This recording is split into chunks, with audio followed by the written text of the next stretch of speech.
and welcome to No Physics with me. Hope all are doing good. Yes. So today we'll start with physics topic. So this session is all about CBSE Class 9 Chapter 7 Motion. So in this session we'll cover all the basics of motion, okay, and how it is related to our day-to-day life, and then some of the important terms that we really wanted to know related to motion, okay. So by the end of this session I'm very sure that class 9 students can get benefited from this video. Like they'll have a clear understanding of what is motion and what are the important terms related to motion, okay. Yes.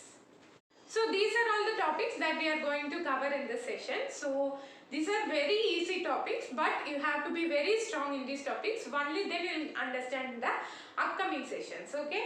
So first thing what we are going to learn is motion. What is motion and what are all the live examples that we come across in our day-to-day life, and what are all the different types of motion we are going to learn in this chapter, okay. And second is a reference point or frame of reference or origin. So according to your textbook we learn is reference point or origin, okay. And the third thing we are going to learn is distance and what is scalar and vector quantity, and then displacement, uniform motion, non-uniform motion, along with few numericals. Clear? Yes. So let's start with the first topic, motion. So what do you mean by motion? Movement, right? Yes, correct. See, I'm here. Now I'm moving a little bit. This is nothing but a motion. Or in other terms I can say it as changing position. Yes. See, initially I'm in this position. Now there is a change in position. I move to this distance, right? Yes. So there is a change in position. We can call that also as motion. Correct? Yes. Now tell me some live examples that we come across in our day-to-day life related to motion. See, just turn around and see. You can find. You can see the fans rotating, right? That is a kind of motion. You can see car and bikes are running in our road, right? That is a kind of motion. Yes. Then sun, planets, everything are in motion. Birds are in motion. Yes. So there are n number of examples that we can relate to motion. Yes. So generally we can say motion as change in position. Can note down, okay? Yes. There are two states of motion.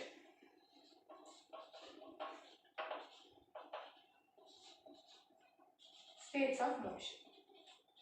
One is rest and another is motion. What is meant by rest? Something which is at rest, that is which does not move, right? You can consider a table, okay, which is at rest. Only when you apply some force it starts moving, right? Yes. So that you can keep it for example as a rest. And for motion, everything that we just said before, right? Birds fly, air, movement, everything is motion. Okay? Clear? So the first topic is covered. I think you are all clear with this. Yes? The second topic we are going to cover is a reference point or origin. Okay? So once you hear this term, actually you will feel it difficult. It is very simple topic. Once you understand the concept, it is very easy. I'll tell you with an example for a clear understanding, okay? So someone is asking you, where's your house? So you're going to give the exact location of your house. How will you say? I'm in this area. And suppose if there is a school or a park near your house, how will you say? Opposite to this school, my house is located. Just a second or first house, right? Yes. So with referring to something you are saying your house, correct? For example, that school or the park, that is the reference point there. So with referring to that, you are locating your house, right? That is nothing but the reference point or origin. Or suppose 5 km north to the temple my house is located.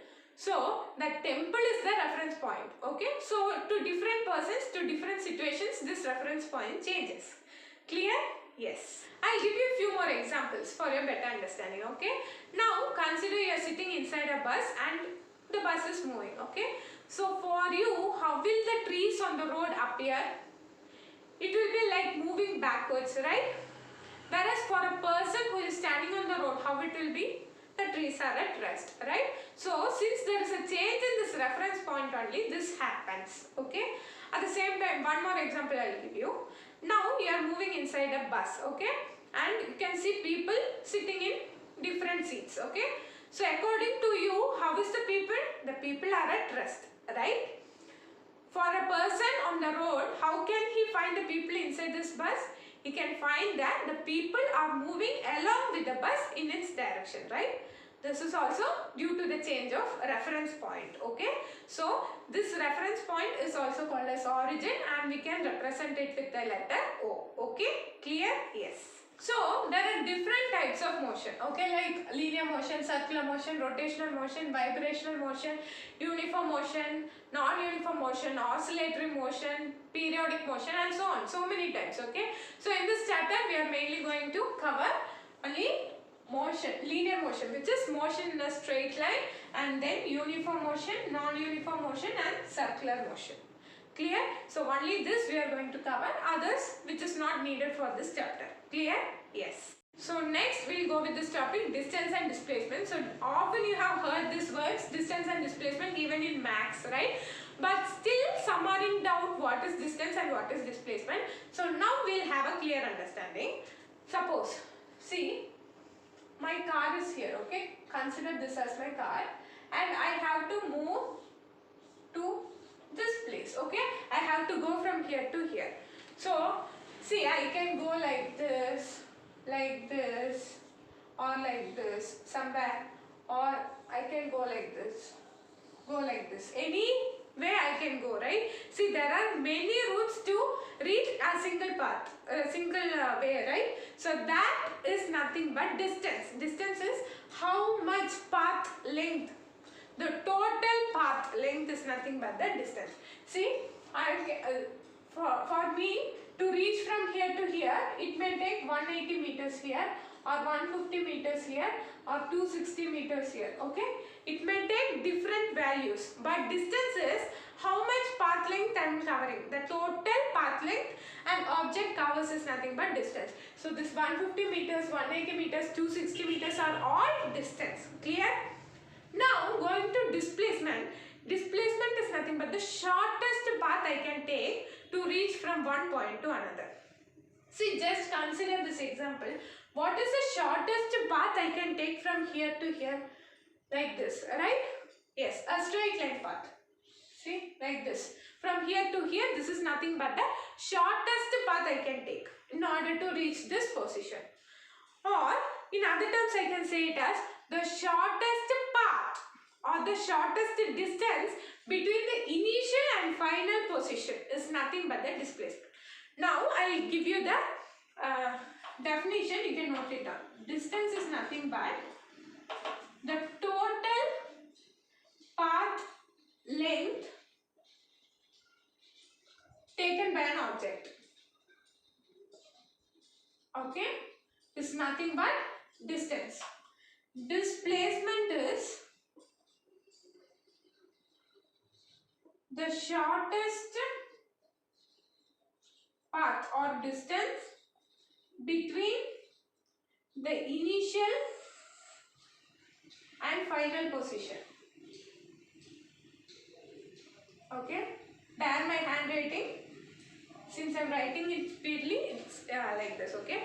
So you can understand, right? So distance is totally how much you are covering. See, from here to say Kerala, I am going. I can take different routes, right? So different distance I can cover. But the displacement is the shortest length that I can cover to reach that point, okay? To reach my destination is nothing but the displacement. So I hope you are clear with these two definitions. So next topic, motion along a straight line. So from the topic itself you can understand the movement is along a straight line. So consider a car moving in a straight road, okay? That is one of the best example. Now I will give you an example. You must tell me what is the distance and displacement here. So once you are clear with that definition and concept, you can easily answer this, okay? So here, this is my origin, okay? I am starting from here. And this is, let us consider this point to be A, and in between I have divisions like 10, 20, 30, 40, 50 and finally this is 60, okay? And this is in meters, okay? Now, we are going to calculate distance and displacement. Okay, so from O and let us consider point B and C. Okay, so from O to A I am moving. So what is the distance? Distance is nothing but total path length I am covering. So from O to A if I am moving, what is the distance? Distance is nothing but 60 meters, right? Okay, always remember SI unit of distance is meters. Okay, so we will represent it in meters. Okay, now we are moving from A to B, that is O to A and A to B. Okay, so I am moving from O to A and then from A to B. So now what is my distance, you tell me? O to A is 60 meters and from A to B is, don't write it as 40 here, here 10 and here 10, totally 20, which is 80 meters. Clear? Don't write it as 40 directly by seeing here. Here I am covering 10 units and again here I am covering 10 units. So totally 20 units. So 60 plus 20, which is 80 meters. Now I am moving from O to A and A to B and B to C. Okay. So O to A is 60 meters, right? And A to B is 20 meters. And B to C is again 10, 20. So totally 100 meters I am covering.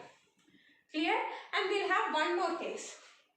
O to A and then back to A and back to O.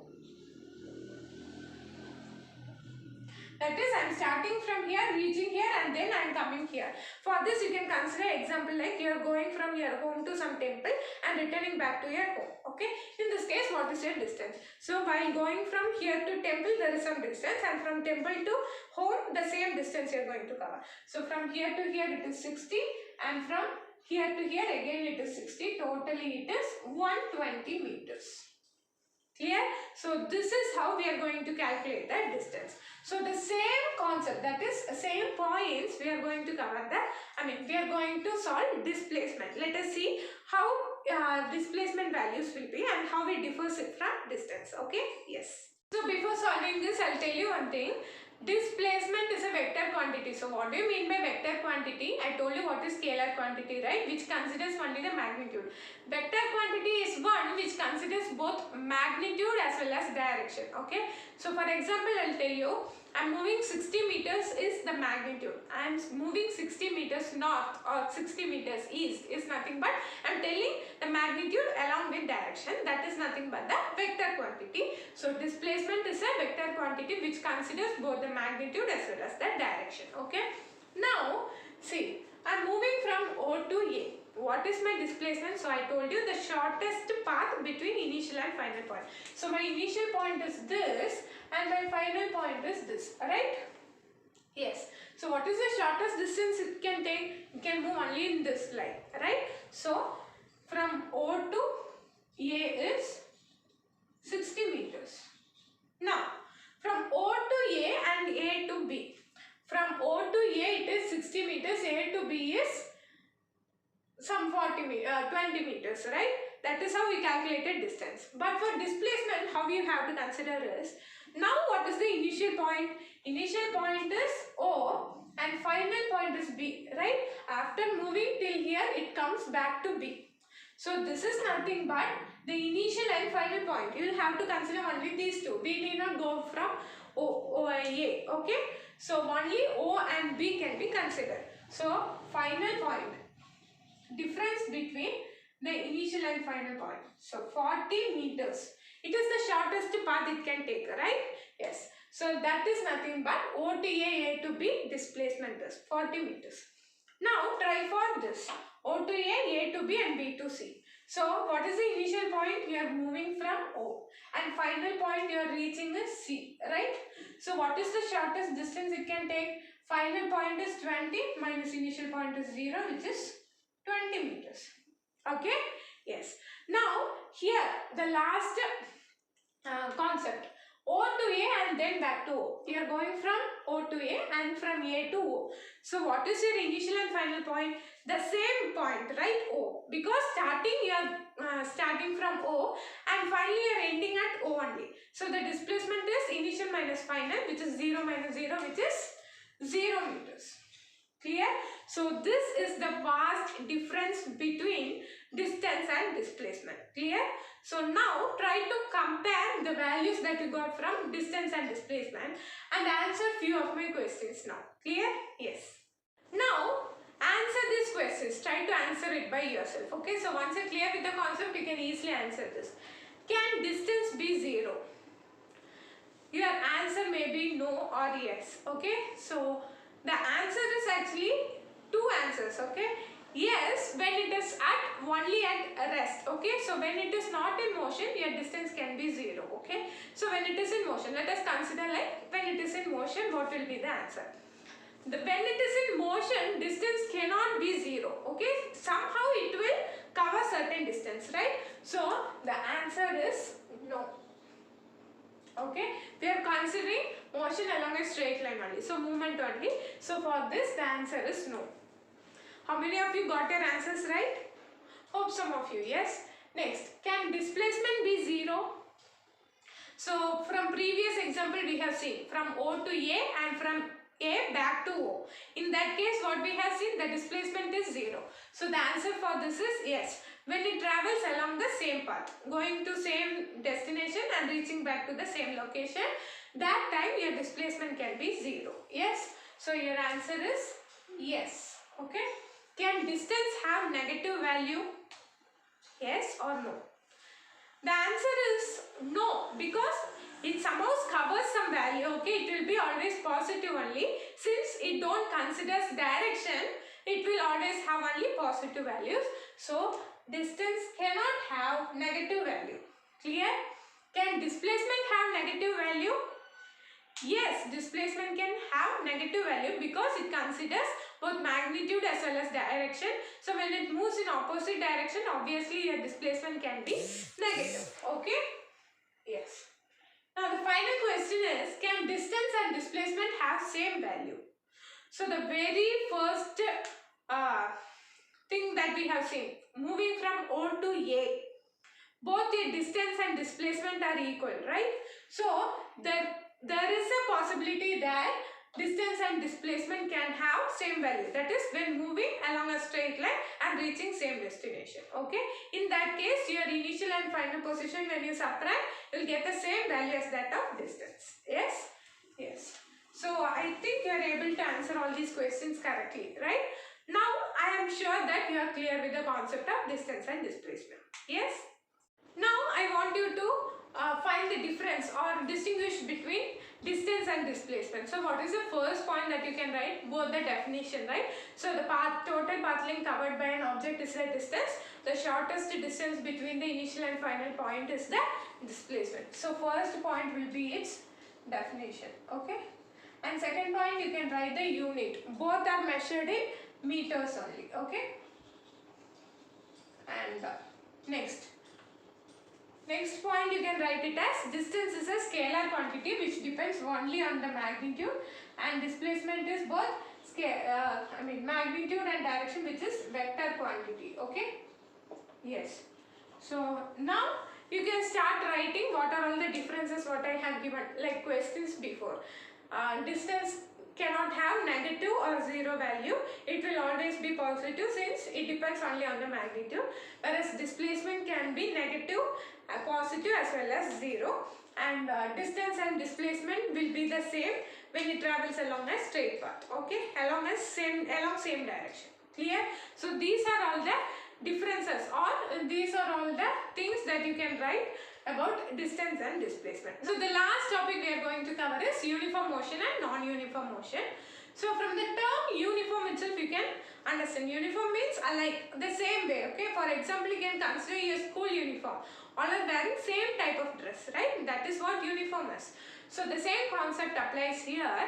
Let us consider example distance and time. Okay, 2 meter per second, 2 meter second, 2 meter third second, 2 meter fourth second, and so on. Okay, so now when you find what is happening, let us consider an object. Okay, say car, it is moving It is covering first 2 meters in first second.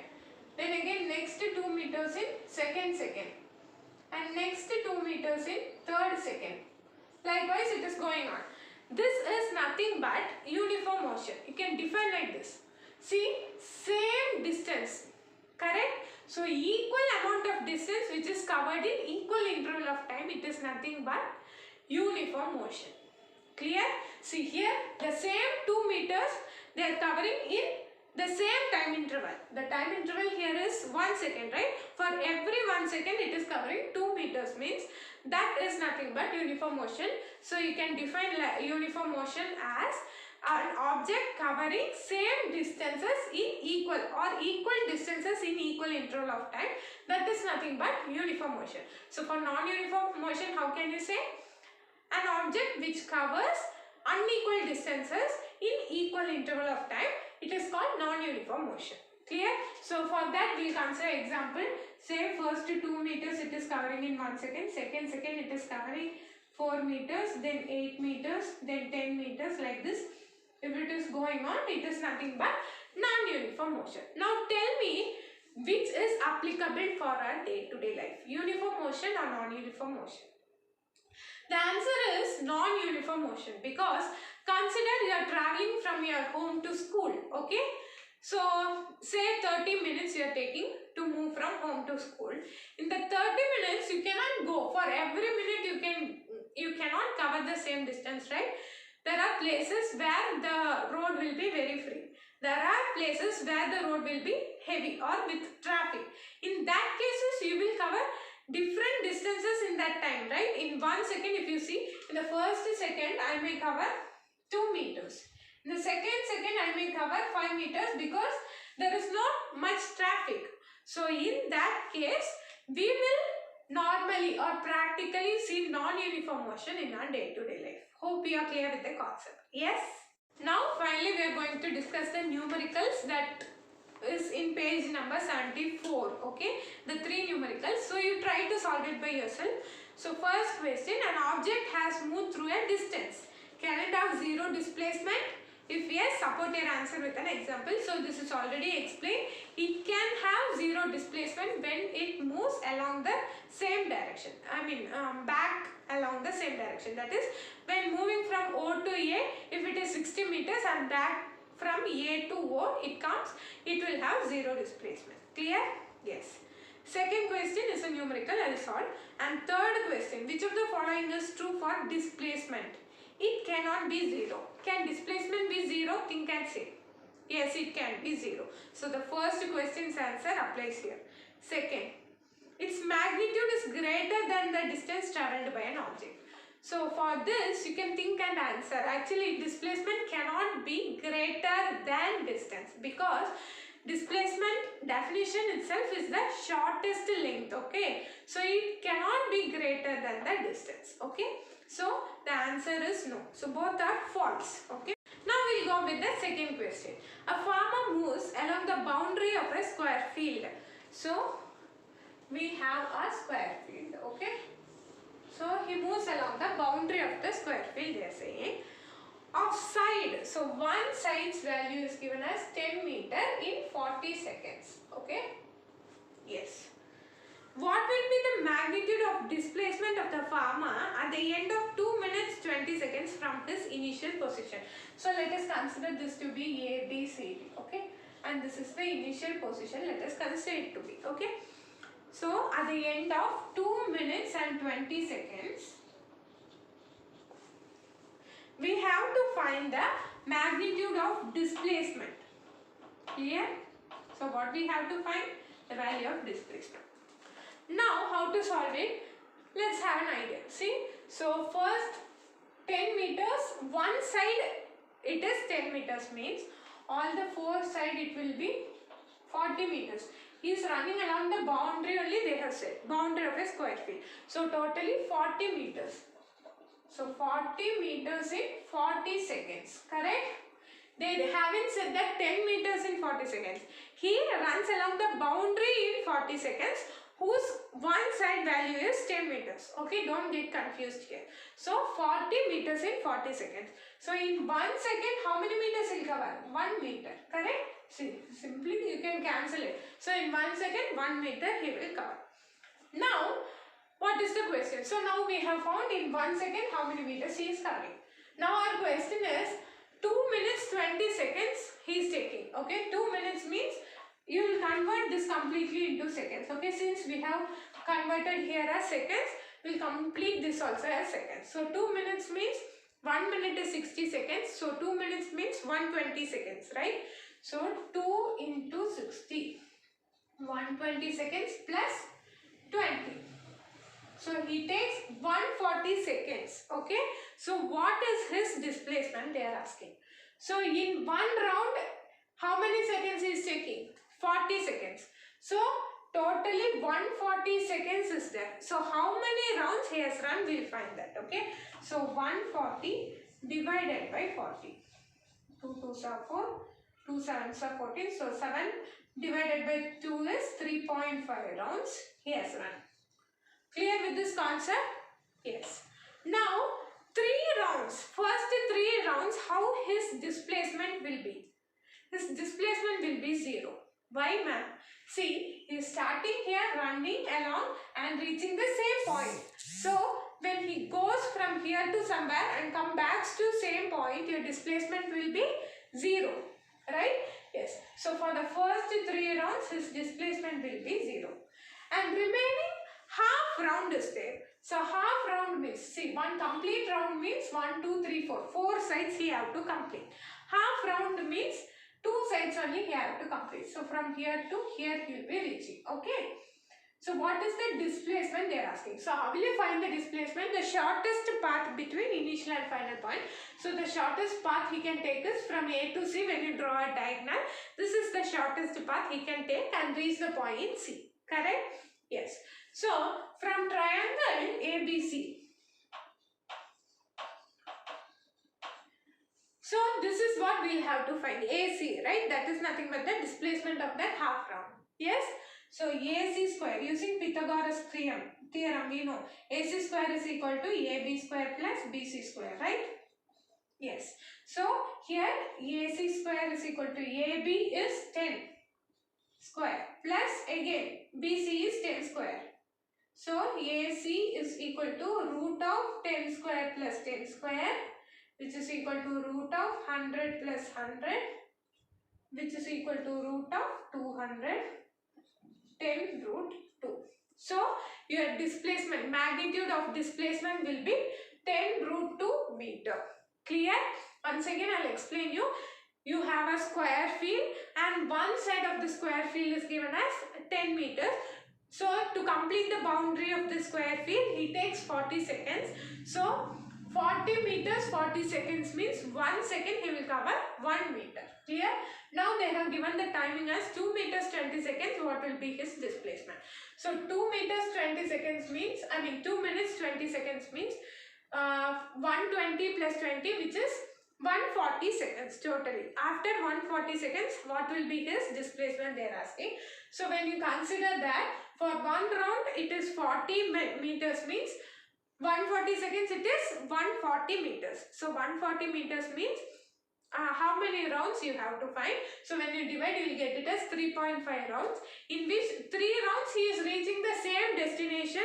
So your displacement will be 0, and only for that half round you have to find the displacement. How will you find the displacement? See, it is nothing but the shortest path, right? So from here to here, the shortest path is by joining the line from A to C. So when you join, you will get a right angle triangle. So according to Pythagoras theorem, AC square is equal to hypotenuse is equal to the other two sides, square of other two sides. Yes. So AC square is equal to AB square plus BC square. When you do it, you get the answer as 10 root 2 meters. So this is nothing but the magnitude of displacement for the timing of 2 minutes and 20 seconds. Clear? Yes. So I hope you are all clear with the concepts as well as the numericals discussed today. So I think you might have got an idea about motion and its type as well as motion along a straight line, distance, displacement, scalar, vector quantity, uniform and non-uniform motion in this session. Yes. So if you like it, do share with your friends and do subscribe my channel. Thank you for watching this video. Thank you for all the support given. Keep supporting. So thank you.